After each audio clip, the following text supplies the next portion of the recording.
2015, my youngest son was a college student. He was 23 years old. He went to the university, NDSU, in Fargo, North Dakota. He was on his way back to our house on a Monday afternoon at 2 o'clock in the afternoon, and a drunk driver got on the freeway, the interstate, the wrong way, and ran into him head on. And that was the accident, the moment that changed our lives. He did survive, which was miraculous. And we thought that his recovery was going really well. It was going really well. But 3 weeks in, just when they had moved him out of the ICU into a regular hospital room, we found out that day that he had lost his eyesight as a result of the crash. And so then, everything that we thought we knew up to that point changed again. So the book, is about him and his resilience and courage, but it's also about me as a parent, being part of that journey. Anybody who has children knows you're part of every journey they go on, even the hard ones. So the first few chapters detail the hospital stays, which went on for several months, and then the book chronicles like the first 5 years of recovery, until about late 2019, because then my son decided to move back to Fargo, away from me, because he met somebody who is now my daughter-in-law, so that all worked out really well for him in the end, too. So, like I said, I'm going to read a couple chapters. Tonight I'm going to read 2 that are back-to-back. I don't always do that, but I'm going to. And so this, where we are in the process here, is about 8 months, 6 to 8 months post-accident. Impact.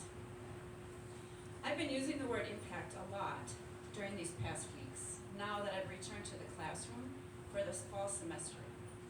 My job is unlikely to be interrupted by something so personal again. It's research paper time, when students choose and narrow topics, consider how to take a position, to define what they really think. Often I suggest considering implications, the impact of one thing on another. Fast food on childhood obesity, for instance, or standardized testing on classroom practices. When I was a college student, I didn't have a good sense of the word. That's why, after having 2 wisdom teeth extracted one fall afternoon when I was an undergraduate, I headed to the next day's 8 a.m. theology class, impervious to any impact the surgery might have had on me. After several minutes, I apparently put my head down on the desk, then stood up suddenly in the aisle and fainted dead away, falling forward between 2 rows of desks. I didn't hit anything on the way down, other than the floor that rose to meet me. But one learns one's vocabulary and remembers it according to experience. The next year, when I had my final 2 wisdom teeth out, I had the word and its meaning at my disposal. I was more cautious. Impact, of course, means a lot of things. Strong influence, forceful consequence, the violent interaction of troops in combat, the striking of one body against another. Cars have bodies. We call fixing them after collisions body work. We go to body shops, and sometimes I have seen my sons run a palm against the fender of a newly waxed car as tenderly as if it were a woman's hip. In the case of my son Elias, the bodies of the cars crashed into each other, resulting in a high-speed impact. Each vehicle was going about 70 miles per hour, give or take, though the driver who hit my son was drunk, going the wrong way down the interstate, one senseless action impacting another. Witnesses said there was an explosion. The literal part of my brain is curious, hungry for precision. Explosion as in sound, or debris, or both? The answer must be both. Powder from the airbags hung in the air for several minutes afterward, I was told. Both drivers' physical bodies also suffered from the force of the impact. They were the only bodies to survive. Both cars were totaled. I find it impossible to visualize this impact, though I can record its basic details. Blur of action, booming sound, bodies of the cars twisting and twerking, my son's body inside the car, thrown backward, forward, bones cracking and breaking through the skin, insides bruised and sliced by the force of the seatbelt, facial bones shifting, the beautiful symmetry of his face askew. But even that image hasn't stayed with me, nor can I imagine the unretouched version, the version that paramedics found when they approached the car. Everywhere there must have been blood, glass, terror, disorientation. I don't want to imagine it. Even without a clear picture, I feel a certain impact in my own body these months later.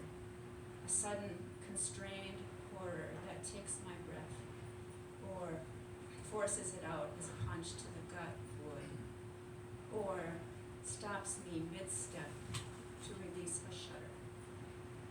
It is heavy, this impact, not painful, but forceful, unpredictable. The body absorbs and the body reacts.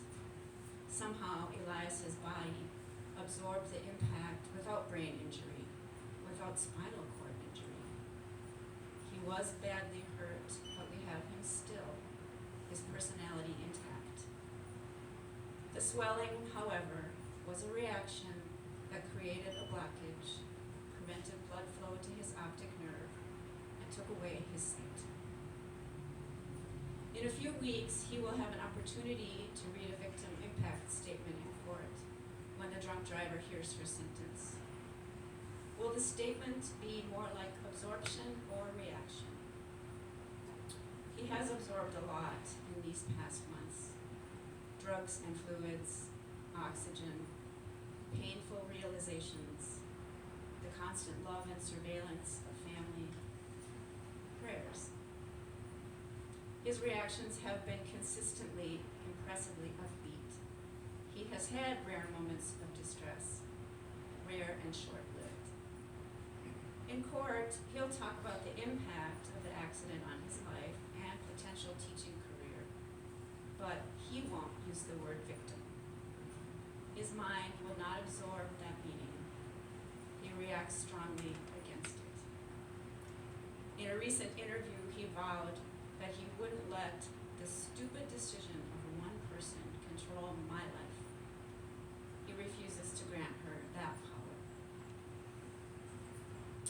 My hips ache more and more these days during sleep, my body's reaction to aging. The pain itself is not new, just a copy of the pain I experienced during pregnancy. Waiting for each boy to enter the world, my hip joints expanded, creaked and groaned. A haunting discomfort left me sleepless for many nights. I may be absorbing the ache of my child again, not the ache of his body growing, but of his mind and spirit, the fighting and resisting and twisting of my own reactions, a sympathetic growth. And then I'll read the next chapter, which is called Total Wreck. It was in November of the year of the accident when my son announced that we had to go visit the car. He wanted to go see it. It was still impounded, so that is what this chapter is about. And just for reference sake, Rich is Elias's dad. Total wreck. By early November 2015, we had survived for 8 months post-accident, 2/3 of a year. How was time supposed to affect me? Part of me thought, 8 months? That's a long time. Another part of me felt sluggish and contemplative. It's been 8 months, Can I wake up now? Rich, Elias, and I made our way to the Minnesota State Patrol headquarters in Detroit Lakes to visit the remains of the car that had been totaled. It was strange to visit an object, but the idea had been Elias's, so we were going to do it. We followed his lead when he could see a way forward. His pre-trip instructions to Rich and me had been clear. When we get there, you two should go somewhere else. I want to be by myself when I first see it. We had gotten used to Elias's use of the word see in normal conversation. It no longer sounded odd. However, as it turned out, Elias didn't get his wish. The state trooper in charge met us as we drove up to the entrance gate. The same trooper who had repeatedly searched the accident scene for Elias's lost wallet. We parked and got out, then followed this trooper into a field covered in rows upon rows of wrecks. A graveyard for totaled cars, impounded pending the conclusion of investigations. Finally, after a vigorous hike, the trooper stopped at our vehicle, the silver Civic that Elias had driven back and forth to Fargo countless times. The car was nearly unrecognizable. Its spider-webbed, splintered windshield was laid like a textured bedspread over the hood. The driver's door was gone, and so was the entire roof. Where is it? I wondered, swishing through tall weeds behind the car. The frame along the base of the driver's door was exposed, accordioned, curved into a ragged inward arc. The dash had been forced forward, backward, until it was almost touching the front seats. The driver's bucket seat was torqued sideways and to the left, the seatbelt severed as if with scissors, frayed ends dangling. At the bottom lip of the driver's door, heavy steel bars, like those used in the construction of tall buildings, snaked out at crazy angles. Rebar? Some part of my brain supplied the word. The airbag, a deflated balloon, hung from the steering column. Inside the car was chaos. Glass shards scattered like confetti, chunks of ripped plastic in the front seat, and in the back seat, a college student's collection of detritus. Tupperware, several of my good forks, Mountain Dew cans, fast food bags, coins, sheet music, chapsticks, CDs. We described what we could see to our son, who stood between us, upright and stock still in the chilly breeze. After he had pictured it internally, he began to get his bearings, carefully touching the car, including the opening where the driver's door had once hung. Then, to my surprise, he pivoted and sat down in the driver's seat. I didn't know what I had been expecting, but not this. I wanted to dissuade him, but he had already taken action, and a pointed look from Rich kept me quiet. Elias sat sideways in the seat, his legs angled outward. Because the dash had moved, he couldn't get them under the steering wheel, though at the time of the accident they had been. His face dimmed and brightened as he leaned backward and to his right to locate the shift knob, move it through the gears. We saw him smile at the familiar click when he shifted into reverse. We moved closer and saw now something we couldn't have seen before. Jutting down from the steering column, where his right leg should have been, a heavy, wide, flat piece of metal had descended. About 2 inches across and 1/4 of an inch thick, it would have sliced through his femur if his leg had been there. We mentioned it to him so he could feel for it. I had the cruise on, he said. My leg was off to the side. He wondered aloud if we could find the key, which we had all forgotten about in the intervening months since the accident. Rich and I gingerly sifted through the mess of the interior, doubting the outcome. But there it was, in a pile of glass and debris on the front passenger seat. We couldn't imagine how it had ended up there, but we didn't have to understand this mystery in order to accept it. "Would you like to see the other car?" the trooper asked from somewhere close. We were startled. We had forgotten he had led us here and was waiting for us.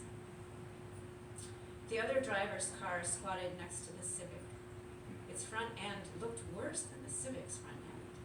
It was compacted, pushed in, snub-nosed. "Did some damage to her vehicle," Elias said, feeling his way around the exterior. He seemed proud of what his Civic had done to her town car. He was kind of excited about it. But he would never have wanted her to be damaged. Recently, we had seen her in court, our first glimpse of her. She'd been in a wheelchair.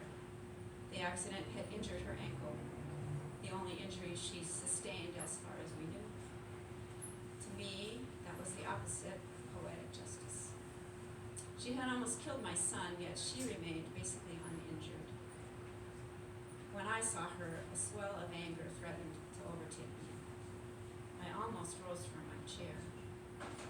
All through the proceeding, I avoided looking at her. I sat with my fists clenched in my lap, or I clutched the wooden railing in front of me. Whenever I turned in her direction and inadvertently saw the back of her head, I thought I would choke, or faint, or vomit. Elias listened to her that day in court. "I don't remember what happened," she said. He responded in a way that made our family proud. After the hearing, as we stood in the courthouse lobby, rather than giving in to anger, he said, "She's worse off than me. I'm doing way better than she is." After looking at both cars that day, after thanking the trooper, making our way back to Rich's Subaru, we spent the entire 3-hour drive discussing our momentous trip. Elias admitted he had expected flashbacks, but there were none. His overwhelming impression, and ours, was that he shouldn't have survived the accident. The Civic was a total wreck. Mixed emotions, nostalgia and triumph, fear and hope and gratitude sat with us. We realized our lives had been given to us repeatedly. How else could we respond except to make good use of them? Back home, Elias put the Civic's key on a chain and wore it around his neck to help him remember and to push him forward.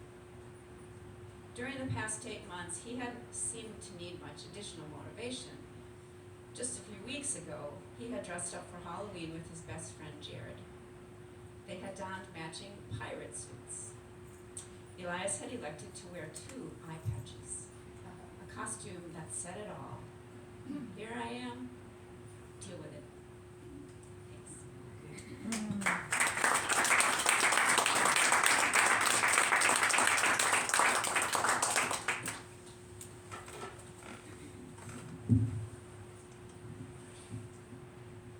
Thank you, Tracy. That was amazing.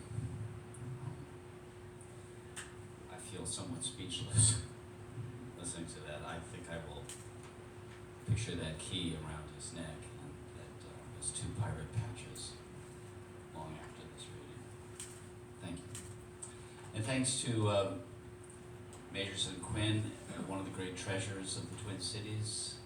I'm sure you all know it. If you don't, immerse yourselves here. There's plenty to find. So thank you for coming. And on this evening of transitions, right? We're between seasons. We don't quite know where we are in so many ways. So in that spirit, a poem, I mean, in these radical transitions that we find ourselves in throughout our whole lives, I mean, they begin with the seasons, right?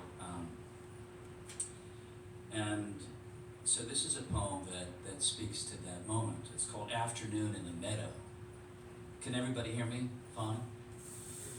So the day starts in a coffee shop parking lot, listening to a man picking a fight with his phone for leading him astray. There are obscenities, body parts mentioned. It's an ugly, protracted, charmless bickering. Then this cartwheeling of a blue and white umbrella, the length of Sedgefield Street that made me think the day was not going to settle down. And I better make peace with the unraveling in the air. But where in March, named after Mars, the Roman god of war, would this settling come from? Not from my sister who has become a recluse, who no longer answers her phone. Not from my lovely Canadian cousin who asked me to be her primary eulogist. Not from a fire truck that just clanged down Broad Street and a garbage can that spilled its evidence. No wonder I forgot that I found the meadow again. The flowering cherry and Chinese rosebud, the pink camellia and star magnolia. Elders with canes and mothers with strollers and lovers on the grass with laughter and children rolling and tumbling without supervision. March, the beginning of the season of war, and this other bursting out from nothing into something that draws everyone to the meadow with no need to say how they got there or how long they would stay.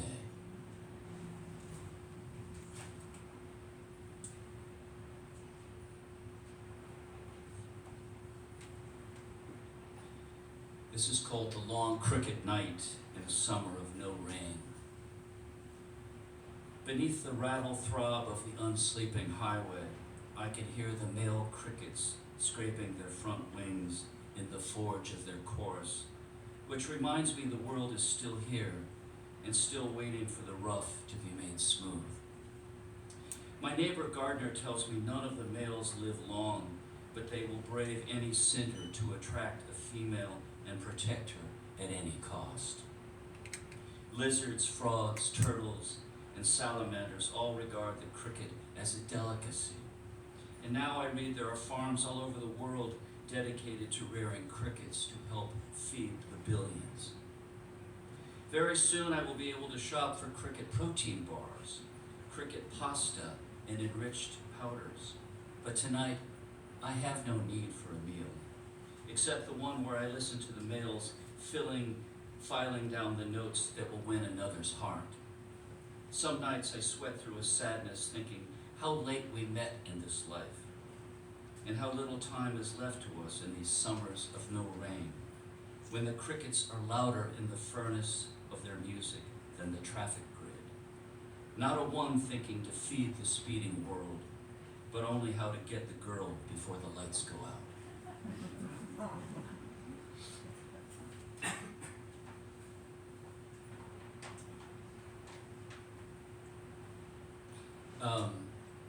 My wife and I spend a lot of time when we can in California, thinking that we both should have been born there, but we were not. We were born in Akron, Ohio, and me and Kat in Pittsburgh. But we still go there, and we fantasize about living there at times, particularly in February or March when everything is in bloom, and everything here, of course, is either brown, as it was this year, or under snow. But of course, California has fire season that's now 12 months a year, and so that's a little wrinkle in the cloth of fantasy. But this is a poem that is about many things, but it's set in California. It's called Umbrella. It's not a crime to get old and stare too long behind you. Not a crime to lie down on the earth and dare her to ease the hours of your distress. Not a crime to talk with a friend who once lived in Big Sur until the fires flushed him out and made him reckless with his grief. Now in a room across from a gas station in Buffalo, he dreams of sea lions and calla lilies. He's glad for the dreaming, but would rather be back there with his wife, naked in a field and unconcerned for their nakedness. So much is still unknown about our hunger for earthly delights and what it means to spend time in uniform, naked or clothed. It's not a crime to sit at God's table and spit out the bitter now and then. Not a crime to wish for more or something less of what we found here. Like what? to rise by seed or underground stem and become a soldier that won't quit on beauty with the still cold Pacific growling beneath.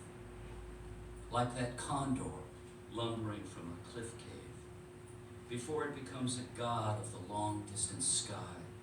How clumsy and slow it is, like a torn umbrella.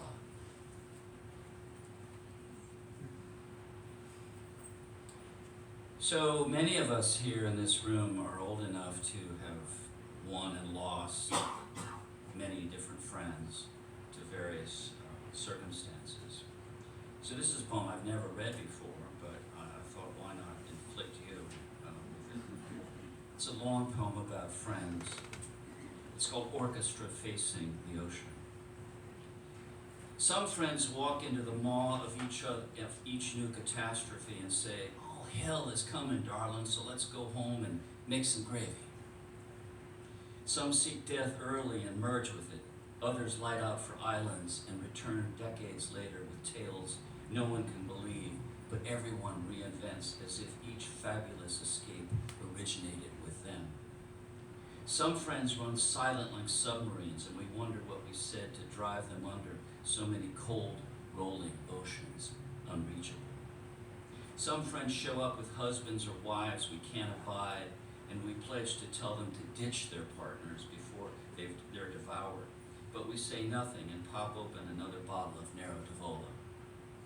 Some friends we turn to every week like aspirin or bourbon, because even inside dank basements of bitter complaint, they spin threads of ecstatic assent. Some are so gorgeously flamboyant, we worry that age will steer their loft just when we need them to sugar us into the rainbow strata of the hidden sublime. Some we can't locate except in memories which can't be confirmed or denied by anyone, so we launch them again like summer kites over the ocean.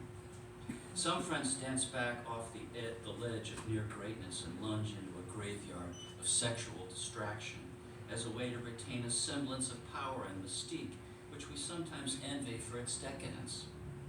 Some friends possess such an intimate knowledge of grief, it feels like they're living posthumously, only to guide us deeper into the thin places of our own undoing, and we bless them for their new life after death.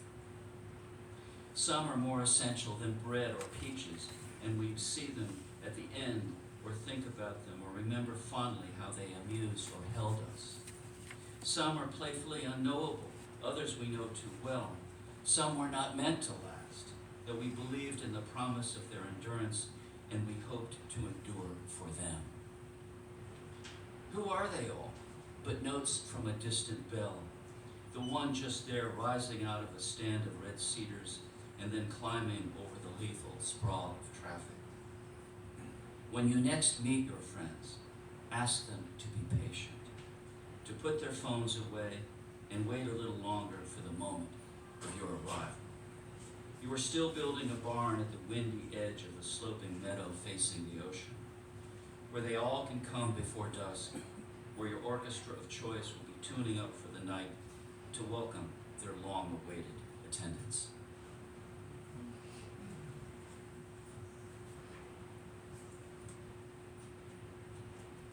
So, I was very lucky to meet the love of my life, this woman back here.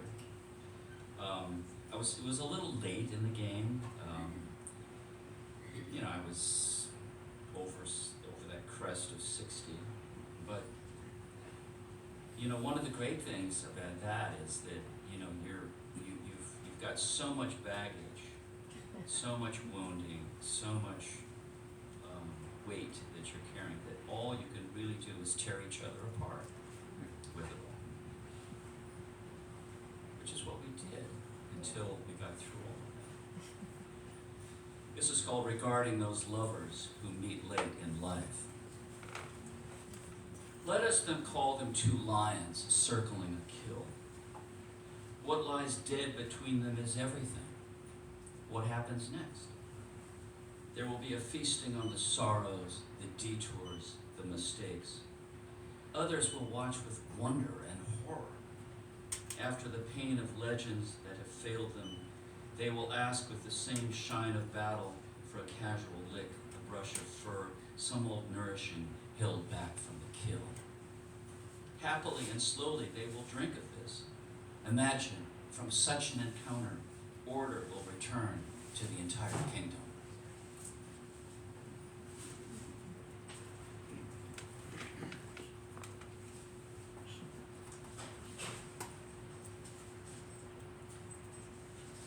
I'll just read a couple more.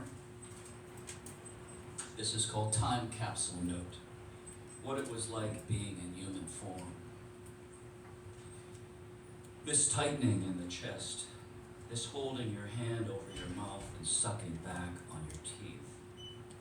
This merging of your skin with another skin until the melt of no more questions took you to the land of, I don't care where I am. This wondering where you are in the night's train ride to Topolobambo, and the rooster in the luggage rack screaming for sex. This twitching in your eyelid like a vague diagonal when the ghost of your father offers you the tiller. This cramping in your bowels like an ocean on the other side of the world because the plumbing is rusted through. This retrieval of a fishing trip memory that almost glimmered when you last found it, then lost it again in the gray plunge of summer days when you couldn't snag a log. This recrimination when you remember how easily you were charmed, then angered, then repulsed by your own self-assurance.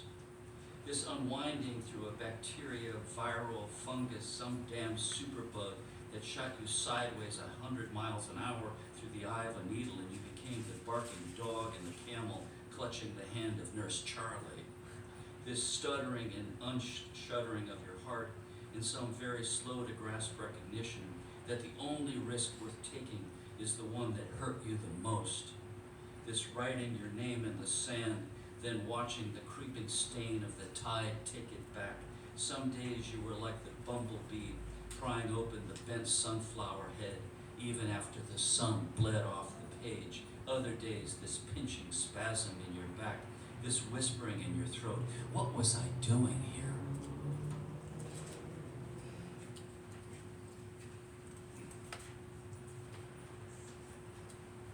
Believe it or not, these are happy poems for me. I'll just read two more. This is called Rough Sea. This is the title poem. When a robin flapped into my open garage, it must have thought the sky had fallen low and straight ahead. Lucky, I suppose, given the speed of a cat, a blue jay, or crow. The robin did not snap its neck. I found it there slapping wings against one back window, then another. I told the robin I could help, but it would not turn to see the opening. That's how it went between us, me pointing out the escape, the robin like a cork on a rough sea, as Virginia Woolf described herself in a perilous room, alone at last. With each new encouragement, a greater failure and a weakness gathering. Then I shouted, "Turn around!" And I swear the robin paused its death flutter and looked back at the world it had fled for all its dangers. And the last poem is called Heart. This one is definitely for Cat. There's nothing like the loon we call Larry doing his somersault laugh over the marsh to make you think you too can ring the bell and go on for another day. Nothing like seeing tiger lilies standing up after a scorch and picturing your bones walking the iron bridge to meet a friend at the harbor. Nothing like the smell of cinnamon toast to make you linger at the table and tell your truth about the smoke that entered the window of your dream and everything else vanished. Halfway to heaven or stuck in a bardo? I can hardly offer a description of these days. I can tell you that Minnesota feels like Florida, where almost every night the rain breaks loose and the tree frogs can drown out thunder. Did you see the heart I left on the front door glass? I wrote our names inside the constellation. Thank you.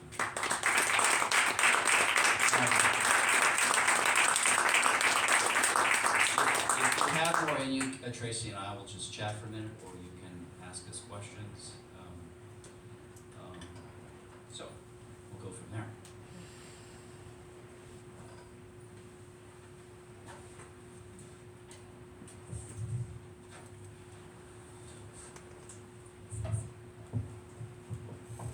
Any questions from the audience? I do. Tracy, Yes. I find your book, I'm gonna buy the book. They talk about just. Kat, can you stand up? Sure. I just wondered, when you started to actually feel like you were able to write it, like, it feels like, I can imagine the buckets of grief attached to it and being able to stand back enough, yet keeping a foot in it and writing it. It take a while with that. Yeah, I mean, I started doing some, well, okay, the first thing is I kept a carrying bridge site for a year, I think. So I was doing some writing, about the day-to-day, what was happening. I started writing more the first fall, a little bit, but I wasn't, I just was processing. I wasn't really thinking, oh, I'm gonna, whatever, do something to this. Although, when you read the opening chapter, you will see that my son was the one who said, we had just moved down to the Twin Cities to a rehab facility, and he was in a wheelchair, and he had a trach tube, and he had his jaw wired shut, but he could figure out how to talk, and he said to me, are you gonna write a book about me? So, I always say, it's his fault, you can blame it on him. So anyway, I wasn't, that first fall, I wasn't writing a book, I was just writing.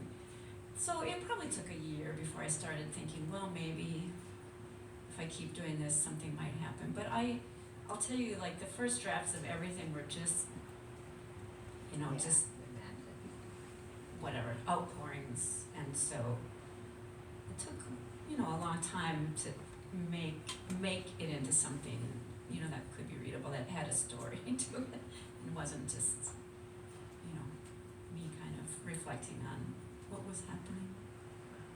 Thank you.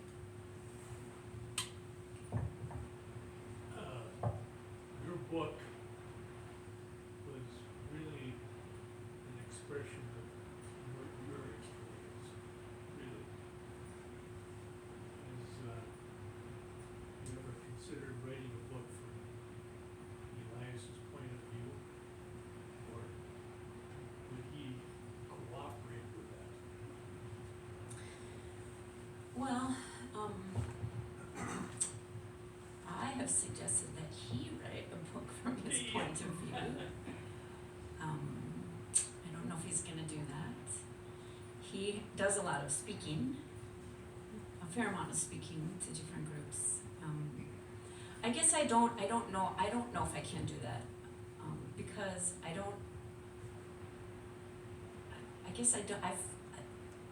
didn't feel like I was, treading on his territory writing the book this way, but I feel like if I was trying to tell it from his perspective, I might feel that way. And also, he doesn't remember anything for the first month, so it would have to be after that.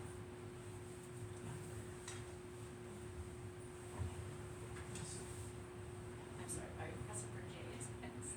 One, you both have written and published prose and poetry. I'm just curious, what are the pleasures versus the challenges of each form? Do you find yourself writing one form, in winter and one in spring, or one in the middle of the night? Or what are the differences? What are the similarities? Do they feed each other? Do they disrupt each other?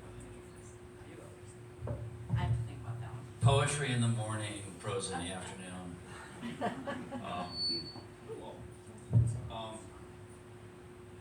I get up ridiculously early, and I send my poems to this gentleman often, and he says, what is this? Why this? Or, okay, that's pretty good. They're absolutely completely different, I would say. And yet, I consider myself kind of a lyric narrative poet. I like story, I like narrative, I like to try to engage the reader. Not necessarily, you know, with traditional beginning, middle, and end, but with some sense of the ghost of a story or the ghost of a narrative in a poem. And in prose, I try to bring the heightened language that I like of a poem into prose. So, in the sense that they feed each other, they do so that way for me. But the demands of each are very different. You know, prose is a much more relaxed form, and poetry feels like, you know, someone's might be holding a gun to my head. That's very interesting. Because I feel that way too, that writing poetry, the act of writing is so much more difficult physically. And sentences and paragraphs are like, whatever. They're recognizable, and yet still we do both. You know, I think for me it's more what the subject matter calls for. I except that after the accident, I had no poems. Like there was nothing for me to, I couldn't somehow translate this into poetry. Eventually I wrote a few poems, and they were a part of this manuscript until the very last revision, and then I took them out. So there were some poems mixed in, but they were really different. It's so, I mean, I guess for me it is just, what am I trying to do? But I think the crossover, the lyric narrative crossover that's why I think we can move back and forth, because both elements have to be present in both. I got a question. Yeah. I mean, did you experience a catharsis in writing this? I mean, was this something that, did you get to the other side of this in a way that you didn't anticipate? Or how did you feed yourself in the midst of recreating this terrible event? I don't think I probably took very good care of myself during most of it. So I don't know if I fed myself at all.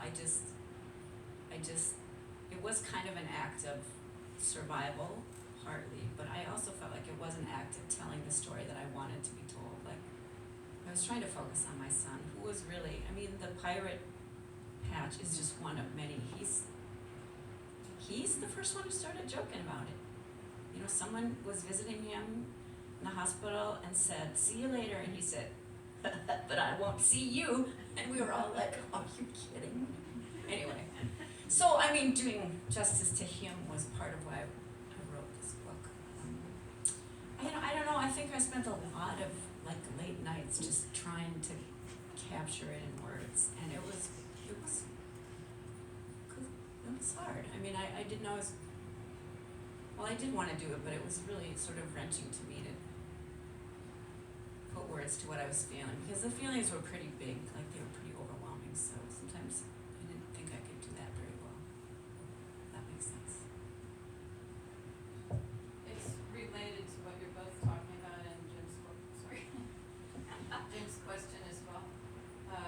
Aside from what the writing poems does to writing prose and how writing prose feeds the poetry, how do they separately, or I guess I want to ask separately, feed you? Like, what is the need, the usefulness to you, not just as a writer, but as a person, of each one of those forms in contrast to each other? And is there a future where you said, I thought about putting poems in the narrative prose, but where the two forms might collapse? Is there a part in your life, well, you're not there yet, but can you envision that there might be a part of your life, maybe your late style, where they get collapsed into something that nobody's ever done before?